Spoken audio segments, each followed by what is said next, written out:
Hello, grade 10s. Here we go with more power laws. More simplifying ugly exponents to make it a little less ugly. Some of you will still think that they look ugly, but I like to think it gets a little better. So with power laws so far, what we have looked at, the first thing, evaluating powers, was day 1. Just evaluating what's the value of a power, actually getting an answer. But last lesson, we started to look now at the power laws. And power laws are used not to get a final answer, but to write a simplified form of ugly looking questions. What were the 2 power laws? Product of powers.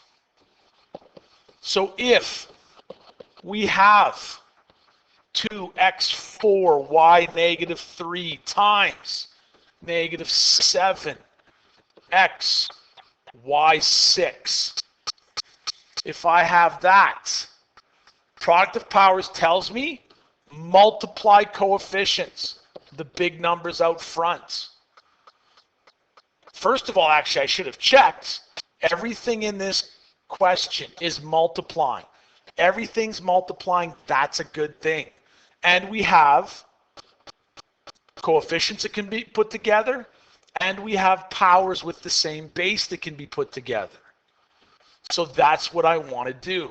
Multiply coefficients, and then we have bases with x to the 4, and an x by itself, which means it's an x1. I add the exponents and get an x5. Y to the negative 3 times a y to the 6. Add my exponents because the powers are being multiplied. There's my simplified form using product of powers, or the product of powers. Next one was quotient of powers that we looked at last day. And quotient of powers is when we're dividing. Couple things with the division. If the question started off as negative 25 x negative 3 y divided by 5 x squared y to the negative 4. My suggestion is we always should start division questions, in my opinion, written in fraction form. That way we can line up things that go together. And I have division occurring. So that means divide coefficients, negative 5. Subtract exponents on like bases. But be careful of the integers, because an x negative 3 divided by x squared means I need to subtract the exponents. And negative 3 subtract 2, change, gives us an x negative 5. And a y1 divided by a y negative 4, it's going to be 1 subtract negative 4. Subtract the exponents when we're dividing the powers. Change, leaves me with a y5. And the last bit we talked about last day, I don't like this last answer because I have a power with a negative exponent. Negative coefficient, not a problem, but a negative exponent, 5, don't like it. So the negative 5 and the y5 stay where they are, but remember the negative exponent shuffle, put the power to the other position, numerator, denominator, and it becomes now an x positive 5 because it's been shuffled. So those are the rules we talked about last day. Today, let's talk about the power of a power law. The power of a power law is also one that you've seen in the past, so let's quickly review what it means. Power of a power, this is on, I believe, page 9 of your work booklet. So power of a power is when you have a power, x to the 5, acting just as the base to a bigger power.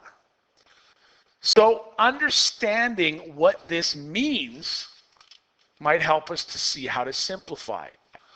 So power of a power, just another example, is where I have a power, y negative 3, and it's acting as the base for another exponent. Power is the base for a bigger power. Well, if we go back to the first example, x to the 5 all cubed. Well, this exponent 3 tells us that our base, everything in the brackets, has to multiply, and it has to be a factor 3 times. So it's an x5 times an x5 times an x5. Well, x5 times x5 times x5, what does that mean? Well, now we build on the power laws from last lesson. Same bases being multiplied. What do? We add the exponents. Keep the x and add the exponents because the powers are being multiplied. X to the 15. Well, I'm really hoping you can make that connection. When we have a power of power situation, all we're going to do is multiply the powers. 5 times 3 gives us x to the 15. A lot quicker than writing it out, doing the multiplying of powers by adding exponents rule. You need to learn to recognize power of a power, you simply multiply the exponents. Now, if, example 2, you have multiple powers acting as the base for the bigger power. Well, that means every power, multiple powers inside the brackets, all the exponents must multiply by the outside exponent. So our x squared has to multiply by that 4. Our y negative 3, the exponents have to multiply. So we end up with x to the 8, y to the negative 12. Please note that from our discussion yesterday about negative exponents, I didn't worry about the fact there's a negative exponent to start. I can work with it. 4 times negative 3, I can work with it. But now that all the simplifying's done, finish with the negative exponent shuffle. We're happy with the x to the 8, but our y negative 12 needs to shuffle to the denominator to become a y positive 12. There's your final solution. Be aware, we talked about special cases the other day in terms of what if there's a coefficient in the brackets. Well, if there's a coefficient in the brackets, we treat it the same way. Just remember that a number or a variable by itself has a coefficient of 1. So 3 should really be written as 3 to the 1. And now I have, and don't forget the p. The p has an exponent 1. So this exponent outside, because it's a power of a power, has to multiply 4 times. So we end up with 3 exponent 3. M to the 6. N to the negative 6. And p cubed. In order to get a final answer, well, we can evaluate 3 cubed. We should always evaluate what we can. So we know that this is a 27. And we have the negative end of the 6. So our 27, our M6, our P3, we're happy with all those because they're positive exponents. But the n shuffles to the denominator to become a positive. And there's your final simplified form. All you have to do is multiply the exponent, all the exponents in the brackets by the exponent outside when it's a power of a power situation. Keep that in mind. Third power rule. Let's go back to page 7 now. Bring all this stuff together into multi-step questions. So what we're looking at, it's not always going to just be nice and straightforward. Sometimes, like example 1 and 2 show, we've got fraction form, but we also have calculations in the numerator and the denominator. Multi-step questions. Couple little rules. Always simplify the numerator using power laws. Simplify the denominator using power laws. Once you've simplified those, well, we're going to divide the powers. Why? Because a fraction tells us to divide. So we would then do the division steps, because that's what a fraction says. So simplify numerator, simplify denominator. If we take a look at example 1, example 1 in the numerator, it's multiplying powers because we have the dots. So we multiply coefficients, big numbers out front. We multiply those. The x squared is multiplied by x4, so when powers are being multiplied, we add exponents. Now we have to think, am I adding exponents? Am I subtracting exponents? You really have to think, am I multiplying the powers or dividing the powers? And we finish because then we have y3 times y5, and that tells us to add the exponents. So now our numerator has been simplified, which is good. Still have to simplify the denominator, and it's not too much work. It's just the 2x4y squared times a y1, don't forget. The 2 has no other coefficient. The x4 has no other power with base x. But I do have a y squared times a y1, so I end up with a y cubed because I add exponents. So when we have multi-step questions, it's just a whole bunch of little questions in one question. Now we need to finish it off because I can simplify this. Because now fraction tells us we're dividing powers. Well, now I have to switch my mind to dividing power rules. Dividing powers, divide coefficients. x6 divided by x4, division tells us to subtract exponents. 6 minus 4 is just a squared. And then we have y to the 8 divided by y cubed. That's just division, same base. So I subtract exponents. 8 minus 3 is a y5. This is what we have. There's no need to do any shuffling. Yes, it's a negative 10, but that's not a negative exponent. No negative exponents. So in this case, we have taken something that started off kind of big. All this does simplify to negative 10x squared y5. Example 2. Example 2 just looks messed up. But it's not that bad. It's just a matter of staying organized. Simplify numerators, simplify denominators. In this case, our numerators, all these powers are directly beside each other. It's all multiplying. So all I have to do is add the exponents for the powers that have the same base. So we have an a4, an a squared, and an a squared.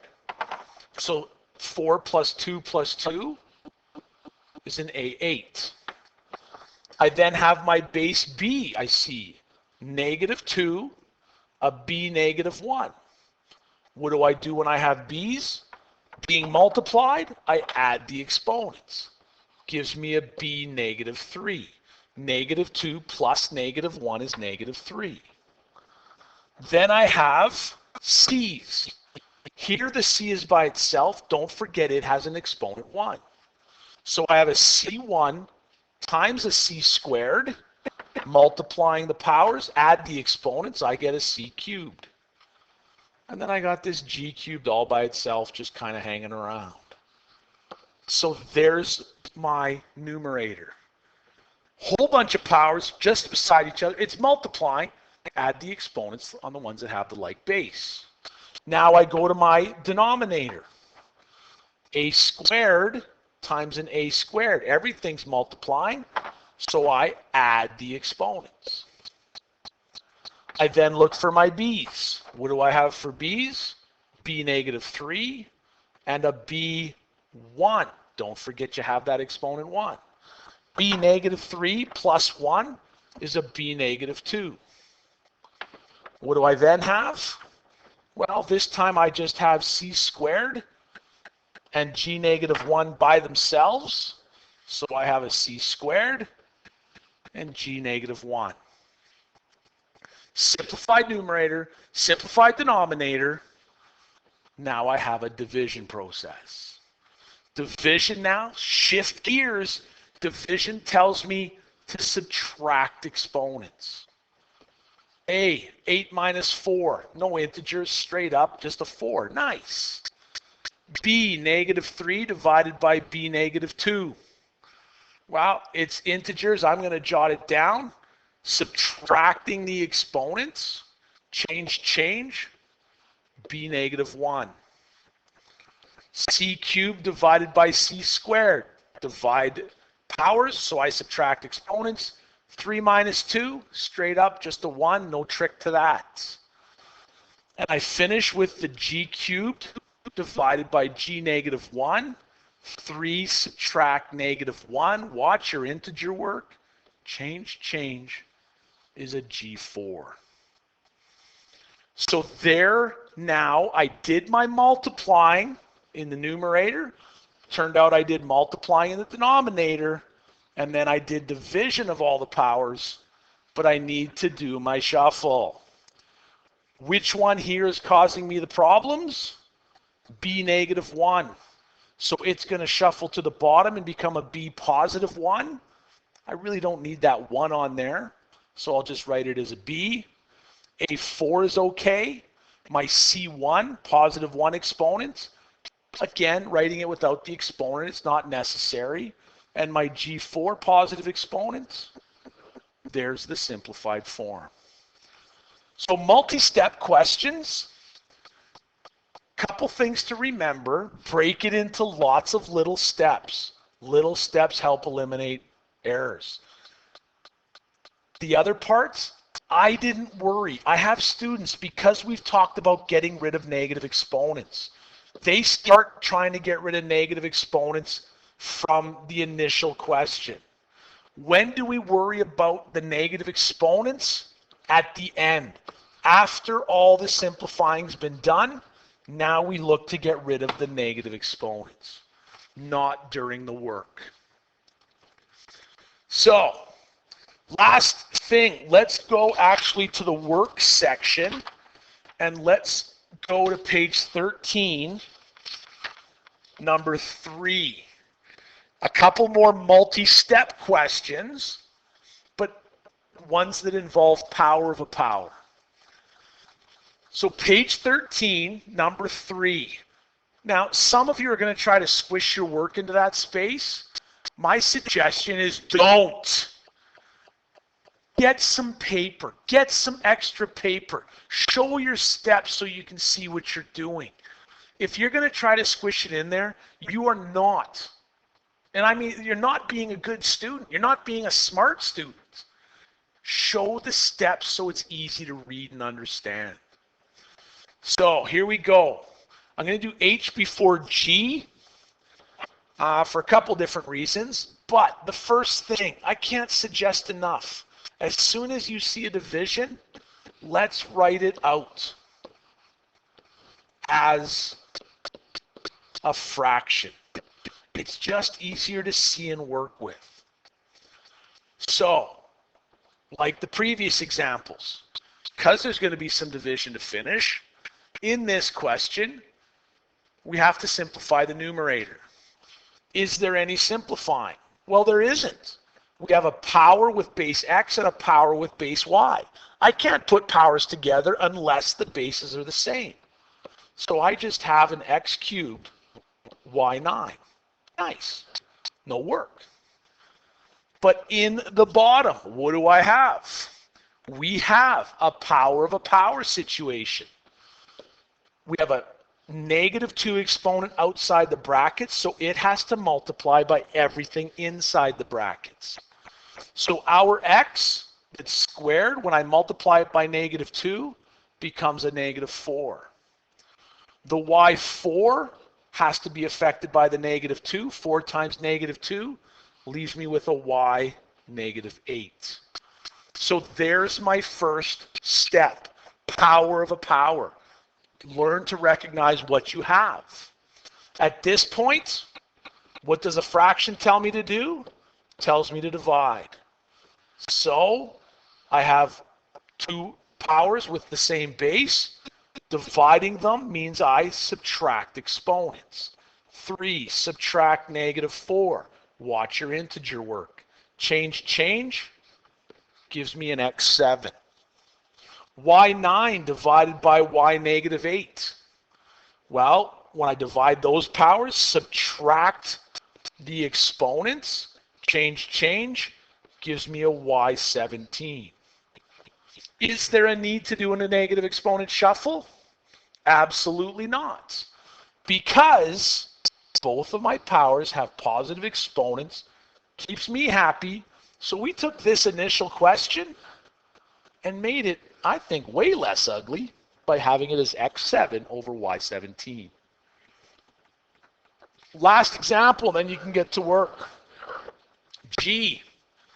If we take a look at G, again, there's division. Well, some of you might say, you know what? I'm going to do power of a power first. There's nothing wrong. You don't have to go to division as a fraction. But I suggest it. Whether you start putting it in fraction form or eventually write it as a fraction. We can do power of a power first. What we have to be careful of is this -2. Because don't forget there's an exponent 1. But we have to think about the negative. A negative cubed means it's a negative times a negative times a negative. We're going to have a negative value. Negative, and now the 3 has to affect every one of those exponents inside. The 1 multiplies by the 3, the 6 multiplies by the 3, and the 2 multiplies by the 3. Now I divide by the second powers that I'm working with, and again, another power of a power situation. Don't forget the x has a 1 on it. Exponent outside has to affect every exponent inside. Now we're at a division step. I suggest I'm going to divide by x squared y8 and leave it in, or put it into fraction form so I have things lined up. Now hopefully it'll make fewer errors for me. Here we have a -2 cubed and no coefficient down here, so it's just going to be -2 cubed. Please don't put 6. 2 times 2 is 4 times 2 is 8. x18 divided by x squared, subtract exponents, is x16. And a y6 divided by y8 is 6 minus 8. Change is a y -2. Are we finished? We've no more combining of things, but the negative exponent power needs to shuffle to the denominator. We're still happy with -8 x16. There's the simplified form. So that's what we're looking at for multi-step solving and power of a power. Your assignment today is page 13. from the booklet. Page 13, number 1 and 2. And then page 12, number 3. Yeah, you're going back. This is power of a power work. This is now multi-step work. And also page 13, then you can do number 3, which is more multi-step work. I can't stress enough the need to practice these because you are going to work with this a lot moving forward. I can't stress enough that you should be doing these little calculations without a calculator. If you don't have this basic facts knowledge, it's going to get difficult in a little while. Please practice those as well as these concepts. Only way to get good is practice. Get to work and have fun.